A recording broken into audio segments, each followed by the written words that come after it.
បើសិនជាយើងអត់ចេះភាសាអង់គ្លេសទេហើយយើងចង់រៀបការជាមួយនឹងបរិសុទ្ធជនជាតិអូស្ត្រាលីនិងមករស់នៅក្នុងប្រទេសអូស្ត្រាលីតើបានដែរឬទេសំណួរមួយហ្នឹងគឺខ្ញុំទទួលបានច្រើននៅក្នុងប្រអប់សារខ្ញុំដែលបងប្អូនស្ត្រីខ្មែរយើងមួយចំនួនគាត់បានផ្ញើសារមកសួរខ្ញុំហើយតកតងទៅនឹងសំណួរហ្នឹងខ្ញុំឆ្លើយតាមទស្សនៈយល់ឃើញរបស់ខ្ញុំអញ្ចឹងមិនប្រកាសថាការយល់ឃើញរបស់ខ្ញុំជាការត្រឹមត្រូវទេនេះជាការយល់ឃើញរបស់ខ្ញុំអាចនឹងខុសគ្នាពីការយល់ឃើញរបស់បងប្អូនតែដោយសារគាត់សួរខ្ញុំនៅសំណួរនេះខ្ញុំនឹងឆ្លើយជូនគាត់តាមទស្សនៈរបស់ខ្ញុំអញ្ចឹងកុំ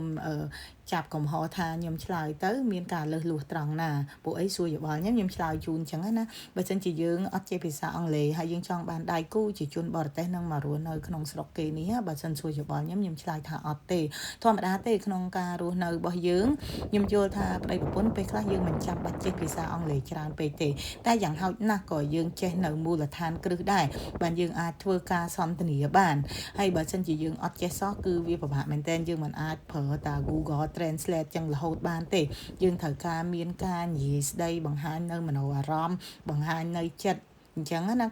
យើងមិនមែនប្រើតាកាយវិការភាសាកាយវិការបង្ហាញគ្នាទេគឺយើងប្រើទាំងភាសានិយាយស្ដីហើយការរស់នៅក្នុងសង្គមយើងមិនមែនមានត្រឹមតែប្តីម្នាក់ទេអញ្ចឹងយើងរស់នៅក្នុងទីនេះយើងមានសង្គមរបស់យើងបើសិនចាយដនយើងរស់នៅក្នុងតំបន់ដែលគាត់មានខ្មែរមានអីចឹងទៅវាមិនសូវជាអីទេតែបើសិនជាបងប្អូនមករស់នៅតំបន់មួយដែលដាច់ស្រយាលដូចខ្ញុំអញ្ចឹង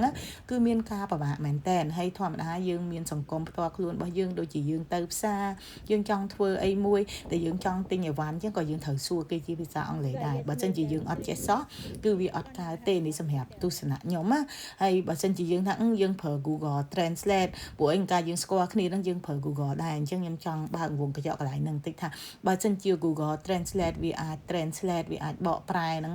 បានឲ្យយើងយល់គ្នាសន្ទនាគ្នាដោយមិនមានបញ្ហាអញ្ចឹងគេមិនចាំបាច់ត្រូវការមនុស្សបកប្រែទេហើយនៅពេលដែលយើងមកដល់ទីនេះយើងមិនអាចប្រើតែត្រឹមថាសរសេរនឹងបានទេពេលខ្លះយើងត្រូវចេញទៅធ្វើការអញ្ចឹងបើសិនយើងចេញទៅធ្វើការទៅបីការងារបន្តិចបន្តួចអីក៏យើងត្រូវតែចេះនិយាយដែរហើយបើយើងlạiទៅឲ្យគេថាចាំផ្លែកគេប្រាប់យើងរឿងអីឲ្យគេសរសេរនៅក្នុង Google ហ្នឹងបកប្រែចុះបកប្រែឡើងអត់មានអ្នកណាគេមកចាំធ្វើការបែបហ្នឹងជាមួយយើងទេដោយសារនៅនេះគេធ្វើការសិតតែជាម៉ោងពេលវេលាទាំងអស់គ្រប់នាទីគឺគិតលុយទាំងអស់ចានេះសម្រាប់ទស្សនៈរបស់ខ្ញុំឆ្លើយថាបើសិនបងប្អូនអត់ចេះភាសាអង់គ្លេសសោះហើយចង់មករស់នៅបរទេសដោយរៀបការជាមួយនឹងប្តីបរទេសបើសម្រាប់ចម្លើយរបស់ខ្ញុំគឺថាអត់ហ្មងណាហើយនិយាយនេះមិនមានន័យថាខ្ញុំនឹងចេះភាសាអង់គ្លេសច្រើនអីទេខ្ញុំក៏មិនមែនជាអ្នកអីចេះច្រើនដែរគ្រាន់តែថាយើងអាចនិយាយទៅយើងស្ដាប់គ្នាបានទោះបីជាយើងមិនចេះច្រើនអីណាស់ណាគ្រាន់ថាយើងអាចនិយាយស្ដាប់គ្នាបានយល់អំពីអ្វីដែលគ្នាចង់និយាយទៅវិញទៅមកព្រោះអីសង្គមរបស់យើងដូចខ្ញុំនិយាយម្ដងហើយម្ដងទៀតមិនមែនមានតែប្តីម្នាក់ទេ